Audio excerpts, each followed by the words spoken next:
Black Panther, just seeing that, I mean, yeah, those animations look incredible. MetaHuman, what it's capable of, like, so what you could do nowadays is kind of like you could scan your face, you put it in like Maya, you tweak it how you want, and you could just drop it as a metahuman, and they have realistic like skin textures and stuff. So I believe that's what it looks like. When you play the game, now how well it runs, that's another story. I don't know how well it's gonna run. Well, they talked about a little bit how much of the data they've been able to decrease it with like so it used to be like one, I forgot how the instance, I'm not that technical, but like it used to be like 1 gig or something like that, and they've trimmed it down to like 60 megabytes or Oh, megabits or okay. whatever, Yeah, right? So it doesn't take up nearly as much data. So which would be fucking cool. But that that's doesn't good. come out until, I think it just came out or whatever. So you know, we talk about a lot of this stuff, man, but like if they're just now releasing these tools, I don't know how hard it is for studios to switch up, like if they're already 3 years into development, or finalizing, what they're doing with Unreal Engine 5. But I can't wait to see I guess the tech more optimized and being able to be a practical thing to be on console and PC without your fucking CPU blowing up. Yeah, that's a big problem with a lot of Unreal games. Is it looks good, but they rely on modern day optimization techniques to optimize the game for them. Yeah. It's a big problem within development. I feel like what a lot of studios need to start doing is think about optimization during the beginning of the project rather than like later. I get it at the same time, because like you're just like, let's just focus on building the game. Yeah. But I feel like there's definitely a difference in when you think about when a game is being optimized pretty early in development, and how objects should even be created, because what they're relying on with Unreal Engine was with the poly count like almost being infinite with that stuff. So like, oh, okay, cool. Just relying on these tools, I think does affect the end game. We've seen so many Unreal Engine 5 games come out, and they're just kind of broken. A lot of reviewers barely talk about it for some reason. I don't know why that's a thing.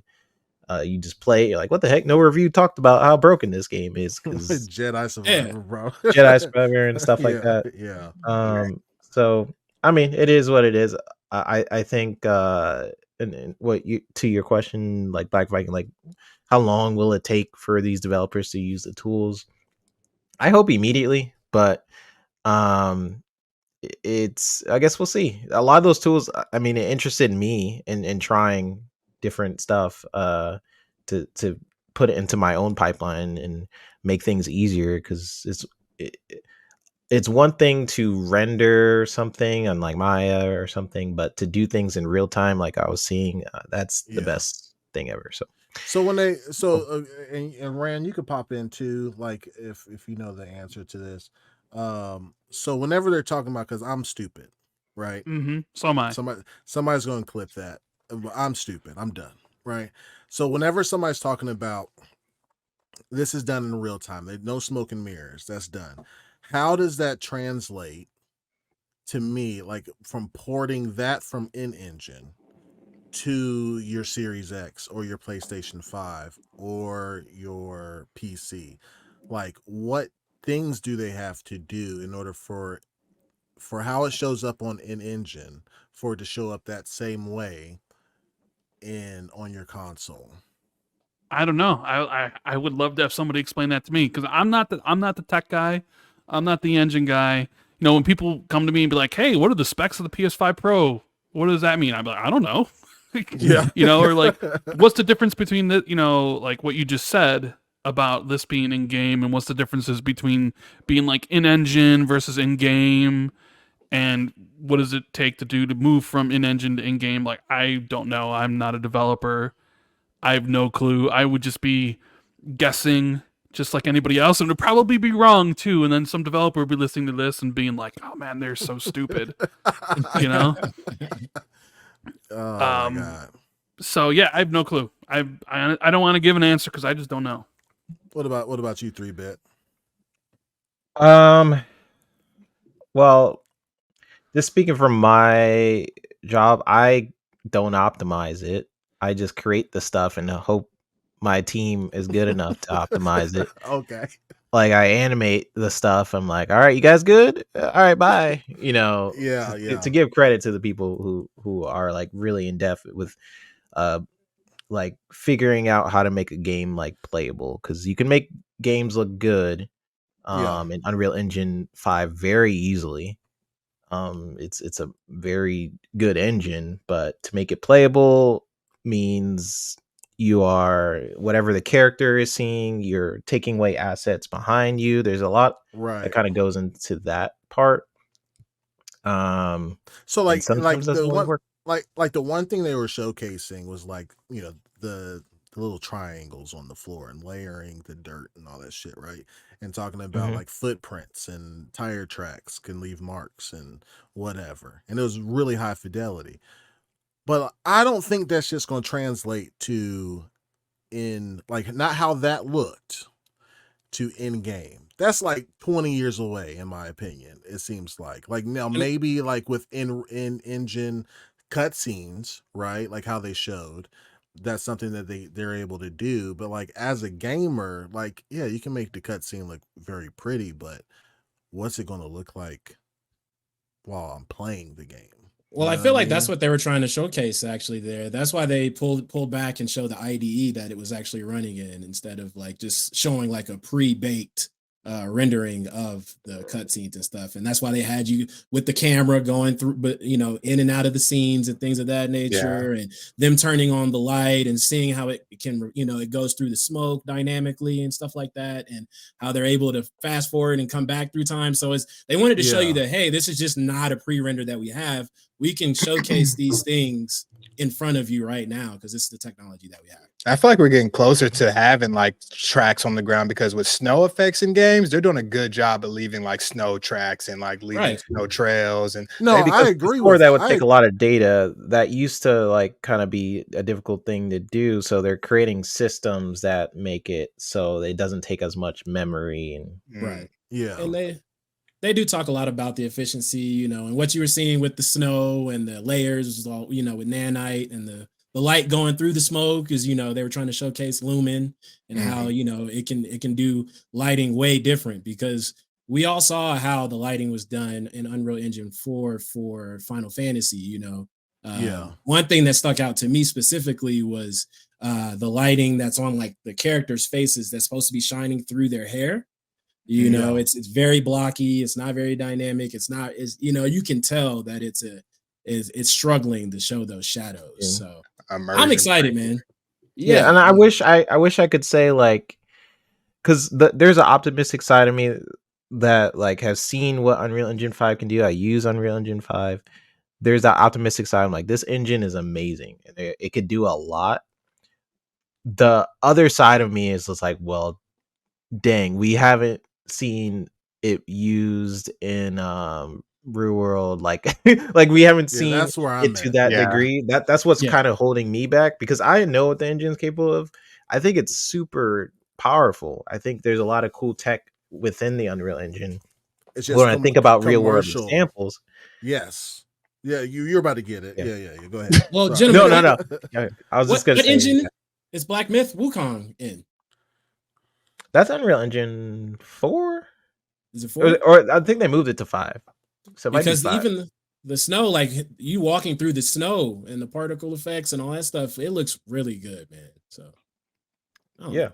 I mean, snow has came a long way. Snow was the next gen like step. It's like, oh, I'm walking through it. My steps are on the ground type shit. It's like games are doing that pretty well right now. I mean, the next game that we will start to see, because I feel like we haven't seen that next gen thing that people are looking for, and that's just because Hellblade.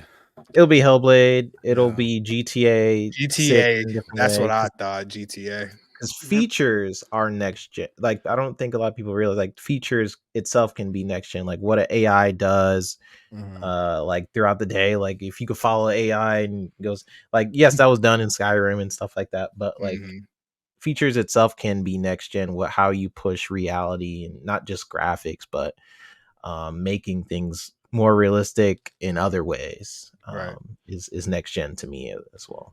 And we're 2 months away officially from Hellblade 2. You excited? Yes, it's been my most anticipated Xbox game since they announced it in 2019. Yeah. So yeah, like it's by far the game I'm looking forward to the most this year. Yeah, so, same. We'll see. Got my fingers crossed. That soundtrack on the stage at the Game Awards, I've replayed it probably more than I'd like to admit. Is that how you say it? Helium. That soundtrack and then how it bleeds into the trailer. Yeah, I played probably. That trailer is excellent. Really well done.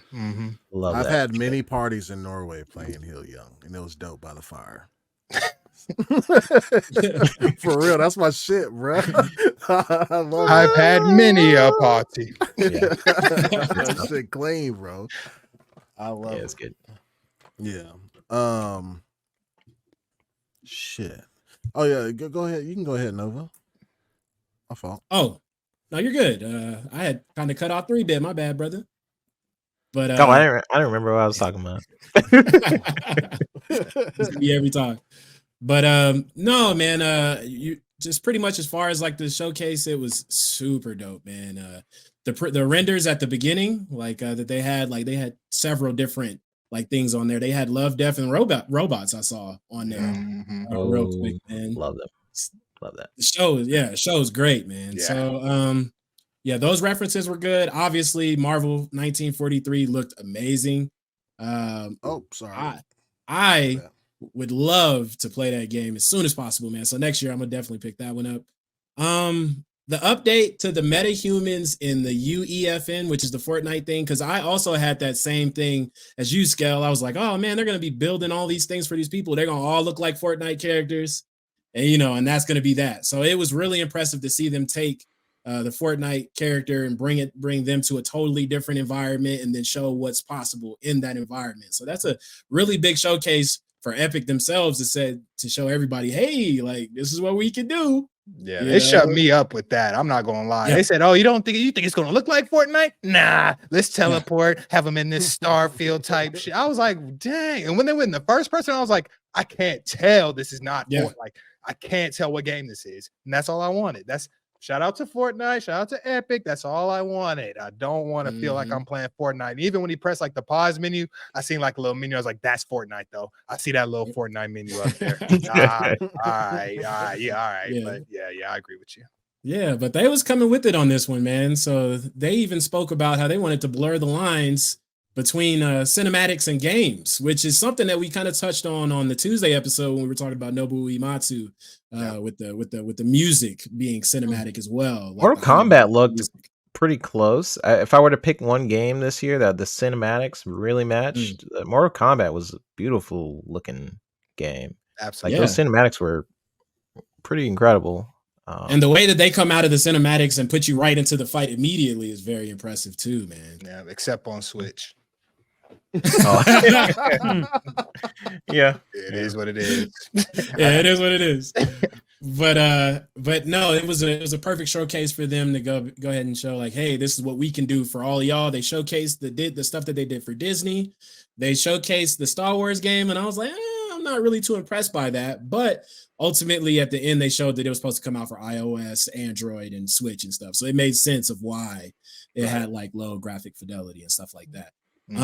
They made a point to show that they were not going to charge the developers for this, man. And I know Unity was in the car punching the air, bro.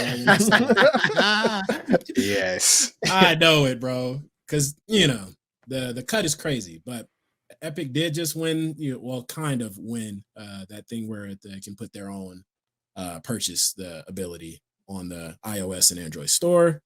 But yeah, man, they even said they had to 3-Bit's point earlier. They said they have 500 plus AAA animations. Yeah, and then when they had the person like running through, like it looked like, what was that one side-scrolling game where it was like pretty much parkour? I can't remember what the name is. Mirror's Mirror's Edge, right? So it looked like a Mirror's Edge demo, but the character was just doing its own adaptability and predicting how to land on the ground and do the animations correctly. Very impressive, man. Yeah, so I was impressed. Yeah, I love that stuff. Yep, it was really cool. What do you think, Viking? I'm gonna go ahead and get this one out the way, bro. This topic. Listen, I was excited to see the Marvel game, what they were doing in engine, the Dune stuff, the Chrono joint, right? Like it all looked very impressive. Until I see a game do that and not fry my shit in real life, like I'm going to temper my expectations. I'm right there with you, buddy. Right there with you. Like that's remember that Unreal Engine demo where it's like it only could be done on the PlayStation 5. Yep. But it was really on a laptop. Yep. I saw that. Somewhere. Yep. But yeah, I'm tempering my expectations. It all looked really cool, but I was like, I'm not skeptical of the engine. I'm skeptical of maybe that engine is light years ahead of its time.